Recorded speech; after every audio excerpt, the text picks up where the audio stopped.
تو محنت تو کی لیکن محنت سے مال نہیں ہاتھ آیا. اور اللہ سبحانہ تعالیٰ چاہیں تو بغیر محنت کے مال عطا فرما دیں. واقعہ ہم آپ سنتے سناتے رہتے ہیں کہ ایک صحابی اپنے قضاء حاجت کے لیے جنگل میں گئے اور وہاں بیٹھے قضاء حاجت کے لیے تو دیکھا سامنے سوراخ میں سے ایک چوہا نکلا اور سونے کی اشرفی لا کے ان کے آگے ڈال دی.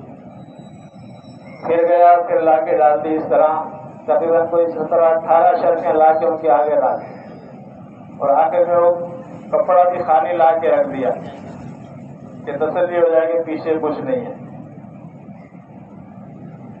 تو انہوں نے آ کے حضور علیہ السلام کو عرض کیا ایسے ایسے ہوا. تو آپ نے سلام فرمایا کہ یہ تمہارے لیے جائز ہے، اسے استعمال کرو. تو بغیر محنت کے اللہ سبحانہ تعالیٰ نے مال عطا فرما دیا. تو اس یقین کو بنانا ہے کہ محنت سے مال نہیں ملتا، مال تو اللہ کے چاہنے سے، اللہ کے عطا کرنے سے ملتا ہے. اور اسی طرح مال سے چیزیں نہیں ملتی، چیزیں بھی اللہ تعالیٰ کے چاہنے سے، اللہ تعالیٰ کے عطا کرنے سے ملتی ہیں. اللہ تعالیٰ چاہیں گے تو مال سے چیزیں ملیں گی، اللہ نہیں چاہیں گے تو مال سے بھی چیزیں نہیں ملیں.